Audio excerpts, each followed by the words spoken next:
Hey there Cosmic Warriors, and welcome back to another video. Okay, so in today's video we are going to be taking a look at the intimate relationships, traumas and transformation, all connected with having the sign of Aquarius ruling the 8th house within the natal birth chart. Now this video of course is specifically directed towards those of you who have Aquarius ruling your 8th house. However, it just may also resonate for those of you who have Uranus within your 8th house as well within your birth chart. Now if you are an Aquarius, meaning that your sun sign is in Aquarius, this video may be for you if you have the sign of Aquarius ruling your 8th, but it also may not be for you. So it's just really important to go to whatever video suits you. So for example, if you have the sign of Gemini ruling your 8th house, go to that video. Or if you have the sign of Virgo ruling your 8th house, then go to that video. So on and so forth. I will be making a video for every single sign.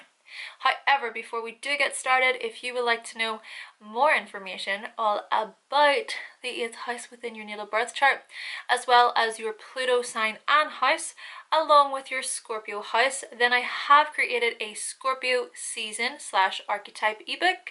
So what I am going to do is I'm going to provide a link to that ebook in the description box below so that you can pick up your copy today. Alright, so with all those introductions out of the way, Aquarius ruling the 8th house. Let's do this.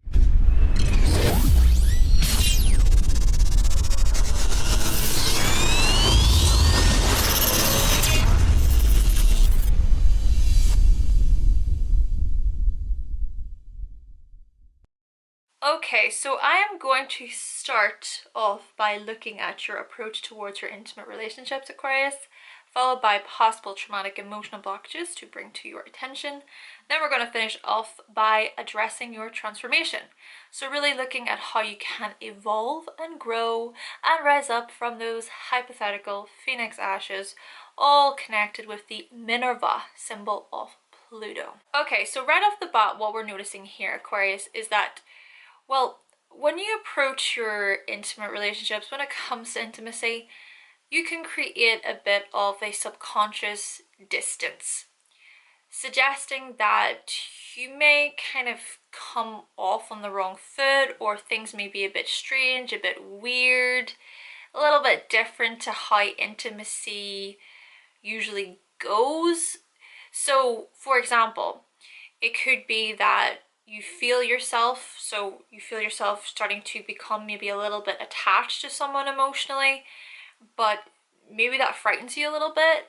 Maybe you don't want to get too close. You always kind of keep people at an arm's length, or you don't even know how to exactly handle those really intense emotions that arise when it comes to intimacy and that proper connection, you know, that bond and merging. So in this way, you may just kind of step back. You may try to see it from more of an objective approach, from the observer lens. You may sort of unconsciously check out from things, disassociate from things, kind of just go outside of yourself and try to observe it from another perspective, and then start to question it and start to philosophize, and then start to really be deep in thought over, well, is this okay? Is this not okay? What's going on? Do I like this person? Am I really into this person? Do I see myself being with them long term? Maybe the thought of being with somebody long term is quite a scary thing for you. But what I do find interesting, of course, about this is that if you have Aquarius ruling your 8th house, then you may just have Capricorn on your descendant, suggesting then that, well, not suggesting, but definitely meaning that you're going to have a Cancer rising. But also, of course, it doesn't necessarily mean you're going to have Cancer rising with Aquarius on the 8th house, but I digress. With this whole sort of combination, well, when it comes to your approach towards, well, long-term commitment, there may be some trials and errors that you go throughout your life, right? So maybe you're learning a lot about, well, what does it actually mean to be committed to someone? What does it mean to put in work and time and energy and actual effort and responsibility into your relationship? And also, on the other side of this, is that person or this, when it comes to partnerships and unions, will they be patient enough with you? Will they really seek to build and understand you. What's also further interesting is that you may also have Scorpio ruling your 5th house, and Scorpio of course is the sign that rules over the 8th house and it's all about intimacy, but to have it ruling the 5th house of sexual expression, of dating and romance and fun and play, you may be this type of person, Aquarius, who you will kind of, you'll jump right in. You may just jump right in with the passion, with the intensity, with those one night stands. Just be like, oh yeah, let's just wing it. But when it comes to the actual work, when it comes to properly getting to know someone, you may struggle with that. You may find it difficult to connect, or you may even be this type of person who's just very much about, well, what everybody else is doing, and thinking about more of the group involvement, so more associating yourself with what you can do for everybody else around you. But when it comes to that pinpoint one-on-one like interaction, you may just decide, you know what, I would much rather do all this stuff for fun and be all in it, but at the same time I want to go off and do my own thing. I want to have my cake and eat it too, possibly, right? And so this can suggest that there's a lot of disruption when it comes to intimacy. And to be quite honest here, Aquarius, you just might care more about your own individuality. You may care about your own independence. And so there's no way that someone is going to come along and take that away from you. You will forever be this almost wild child, or this person who has the freedom, the independence to do what you want, when you please, with whoever you want. And maybe you find intimate partners who get that, right? Maybe you correlate well with like-minded people, right? And so suggesting here, quite possibly, that you'll have multiple partners at once, multiple intimate partners. Or maybe you're into the whole sex, getting into sex groups, or maybe you're more into connecting with people online through technology, and there's that sort of intimate bond that you form with other people, but because it's more online, there's not really the in-person physical touch. But the point that I'm trying to get to is that there's this detachment when it comes to intimacy, suggesting that you just might keep your distance from people really properly getting to know you. Maybe also you have experienced this disassociating, so checking out mentally in terms of really going deep. So for example, right, someone is an intimate partner, maybe, okay, maybe it could even be a friend that they're trying to open up with you. They're trying really to bring up like their past wounds or hurts, traumas, and you're listening to what they're saying and you're trying to be supportive, right? You're really trying to be supportive and be there for that person. But them getting all emotional and bringing up all of their traumas, yes, you're going to feel very deeply, really deeply about it, but actually trying to like then process that as well through, well, how can I serve this person? How can I help this person? You just kind of, you're stagnant, you're paralyzed, you're like, I don't know, they're there. So whilst you feel so deeply and you yearn to really help, and I feel that there is this real need subconsciously within you to connect. You want to, it's just you don't know how. Maybe you weren't shown how. Maybe no one showed you like that same emotional support whenever you were younger, but yet it was this emotional support that you really yearn for, that you felt like you really needed. Maybe it could be that you grew up with emotional support, but when it comes to actually like being in a relationship with someone and feeling that being received, that is lacking a little bit. There's there's just a really rigid energy, especially if you've got this Capricorn energy in the 7th house, and you just don't know how to handle all of those emotionally traumatic, turbulent things. But you're still going to be there, you know, you're still going to be supportive. Now, this same detachment can also be very helpful, you know, because you could objectively look at vulnerabilities and people opening up and then really provide amazing advice to help out, you know. But it's just when it comes to this proper intimate bond through the emotion, feeling it, really feeling it, you may be guarded. You may not want to go too deeply into that emotion. Maybe it scares you. Maybe you're terrified. Or maybe you keep your distance because you don't think anybody will really properly get to know you through your own heart. And I know that sounds really corny, cheesy, but maybe for you, you just think, well, you know what? I'm not gonna give my heart away. I'm not gonna wear my heart on my sleeve or be really super intimately involved with someone in that way unless they're really worth it. So there's a lack of personal involvement here. And there's also maybe associating intimacy more based upon groups of people.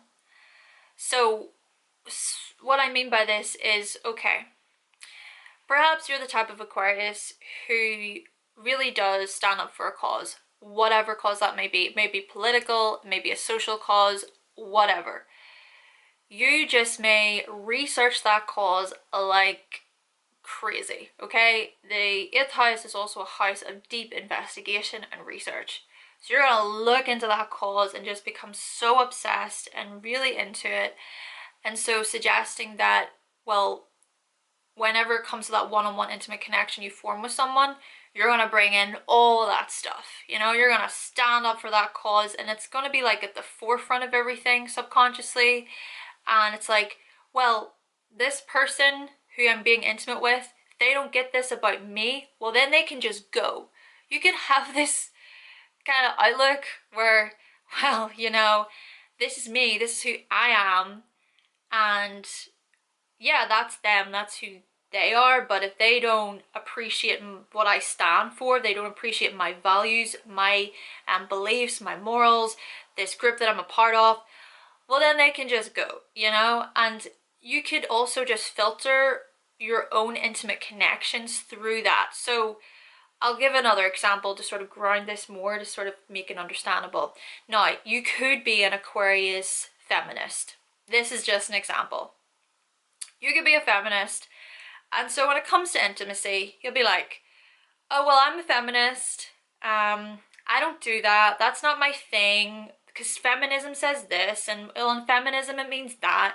No, I will not be engaging or going into that sexual sort of explorative thing with you, or that desire with you, because that's so degrading to my body. That's sort of degrading to myself, because, well, feminism said so.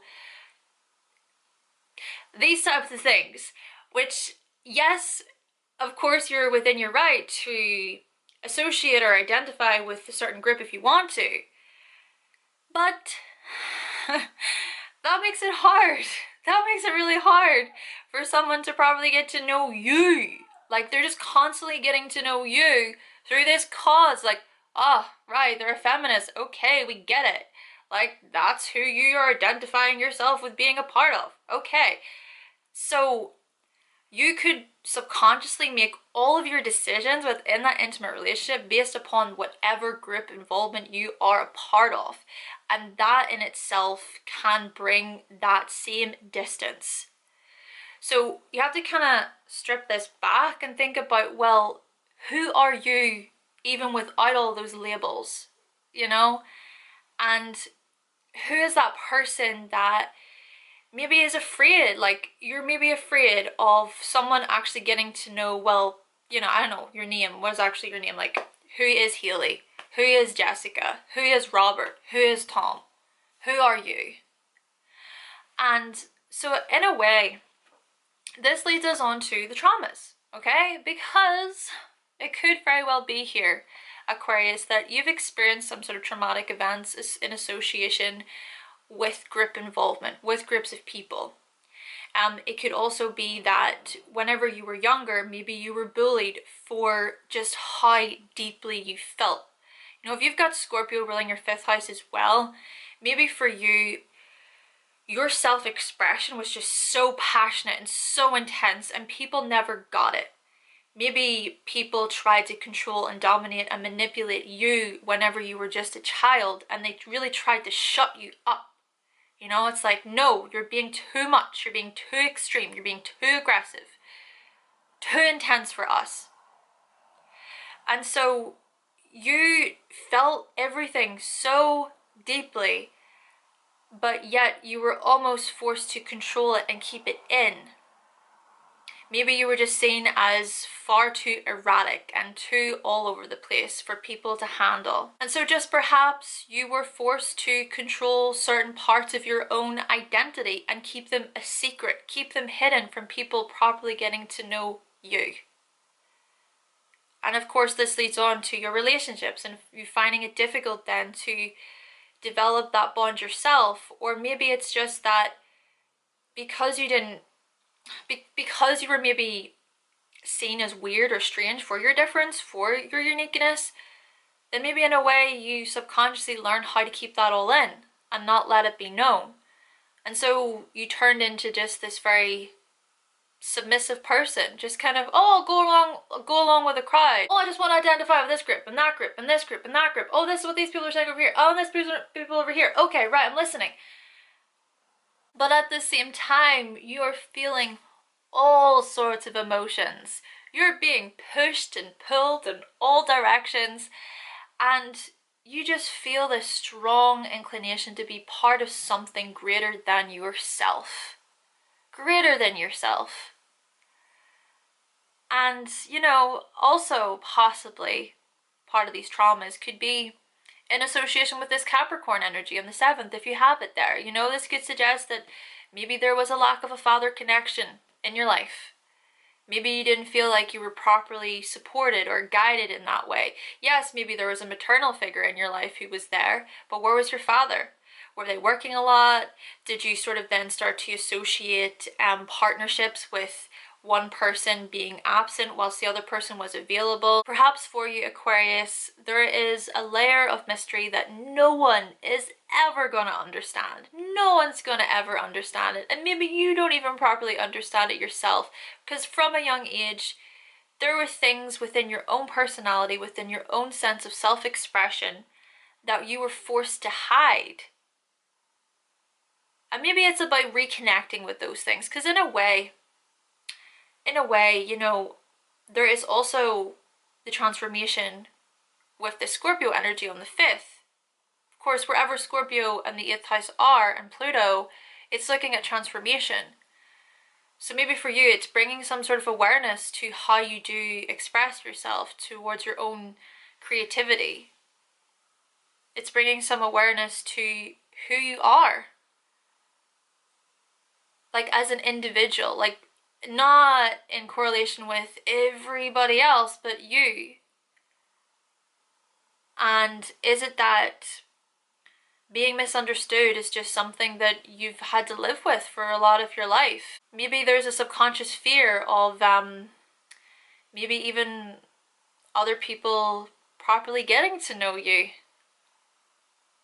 And so there's a lot to learn, I think, from you showing your own difference, bringing that up to the surface, bringing in your own inventive ideas that maybe no one's ever talked about before, maybe exploring territories that no one's ever went to before, especially in terms of intimacy, because this could very well be that you have these new original ideas that no one's ever thought of before when it comes to intimacy, and if only they would just try it and they would just experiment with it, and yeah, maybe you can revolutionize people's lives and you can help them. You know, you could be this type of Aquarius who sees just how the stagnant, you know, traditional way of connecting with others, how that may just be so outdated and it's just not helping the system anymore. And maybe you're this more progressive type and you want to bring in new ideas.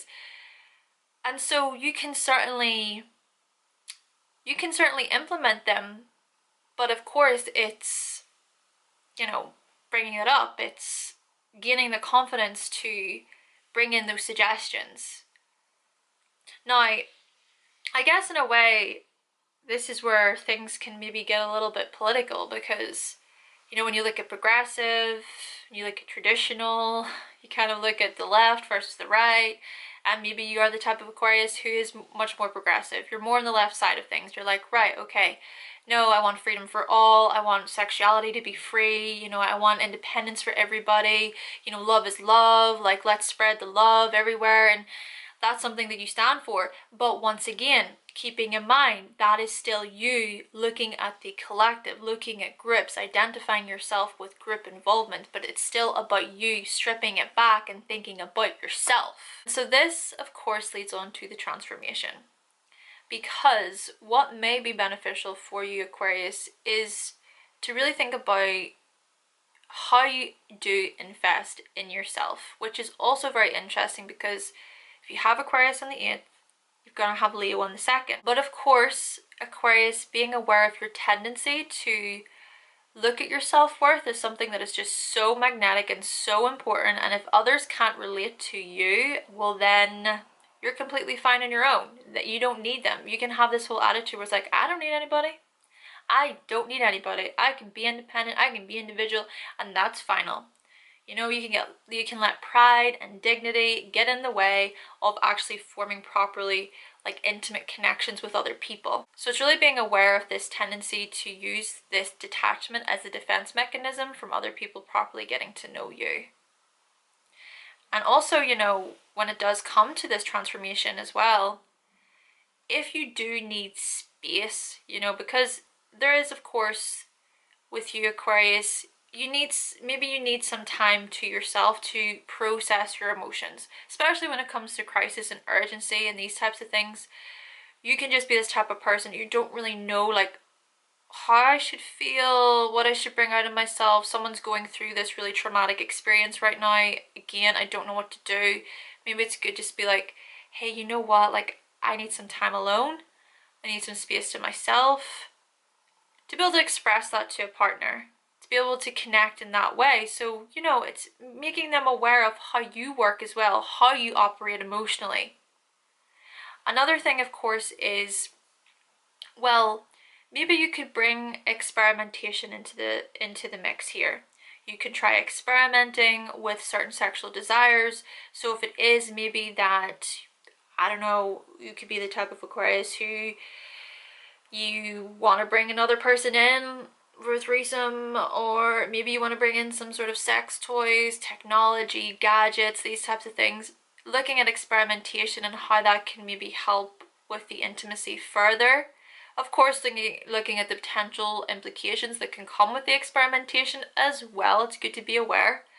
But ultimately, bringing in those ideas that you have into the intimate connection, you know, original, innovative, inventive ideas that maybe you can try together, that maybe can be really exciting and super stimulating sexually, intimately. Another thing to help with the transformation process here is, well, whenever it does come to intimate relationships, try and not be so fearful of your own freedom being stripped away from you, but rather bringing that in as well. So yes, having an intimate bond, but also having your own independence and individuality too. And maybe you can find someone like that, you know, where, okay, yeah, we are together, we share finances together, we manage money together, but I also have times whenever I like to go off and do my own thing from time to time. Other thing, of course, is when it does come to joint finances, you could very well invent strategies to help manage those finances. It could be even done in a very different way.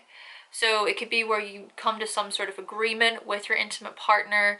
Maybe you do things in a completely unique way to how other people do it, and that's your thing. So for example, maybe for you, instead of actually merging the finances together, you still have a little bit for yourself. You're like, right, okay, I actually want more of my own independence over my finances, and you can have independence over yours as well, and that's just how we're going to do it. But we will meet in the middle, we'll communicate about it, we'll be honest and open about it. Could also be here in terms of that intimate connection. Maybe you prefer to be with someone as a friend, right? So you really do get to know someone close and intimately over a long period of time through friendship. Maybe building upon that friendship structure to begin with, it will be really helpful before then moving into that bond that you then share with somebody else more intimately. Or it could just be that you already feel that intimate connection with a friendship that then evolves into an actual committed relationship over time. Then again, this could even be Aquarius, where you are friends with someone, but then over time you just start to develop feelings for them, but like strong, intense feelings for them, but you don't tell them. You do not tell them that you have these feelings, even if it's the same gender as you. So for example, maybe you're the type of Aquarius and you are into men. So you're a female and you're into men, but then you start to develop feelings for a female friend, possibly strong feelings. And you know, this could suggest that, you know, maybe there's a potentiality for you being bisexual, okay? Aquarius on the 8th house could be indicator of being bisexual, but still, building on feelings or getting these strong feelings towards a friend may be a possibility. Another way to help with the transformation process is by looking at your emotions and how you truly feel. So it could possibly be that you are a little bit more uncertain or robotic in a way, and you don't even know what the heck you feel. But yet, maybe if you take some time alone, or maybe after communicating possibly with somebody else, then you start to understand it more. It's like, you know, there's something there subconsciously, but through that connection with someone else, or through the maybe taking yourself away from the person, could be either or, you then start to unravel it a little bit, and then you start to understand it, and then you can sort of open up about it and communicate it with the other person. So it's just trying to really understand like how you work, and for the other person to get how you work as well, because that other person may look at you and think like, you're just heartless, you have no heart, you have no feeling, you have no emotion, like what are you bringing into this anyway? And that can make you feel, again, more misunderstood. So much more misunderstood, and that's like maybe not what you want. And again, then that leads into the whole, well, I'm fine on my own, I don't need anybody else, like, I don't care, you don't understand me, so what, you know? And yeah, it can cause maybe some friction with your relationships. So yeah, rather than trying to like hide things or be secretive or mentally checking out, it's being patient with yourself, right? Being patient with how you operate, how you function. And most of all, there has to be this give and take within relationships, right? So realizing that there's a role that you do play, like I was saying. There's so much of an influence that you have, and you may not feel that way. You may feel a bit detached from it, like, what am I really contributing? Does it really matter? Like, who am I and what I'm doing? I don't even freaking know myself half the time.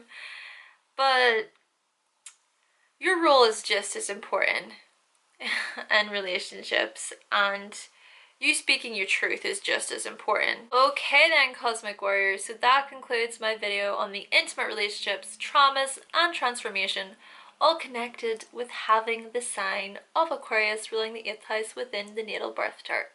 Now, if you do happen to have the sign of Aquarius ruling your 8th house, or even if you have Uranus within your 8th house as well, then please let me know what you thought of the video in the comment section down below. But with all that being said, thank you so much for watching. Thank you for subscribing, and of course, if you would like to see more videos from myself and you have not yet subscribed, then go right ahead and click that subscribe button. And I will be back with another video very, very soon. Bye!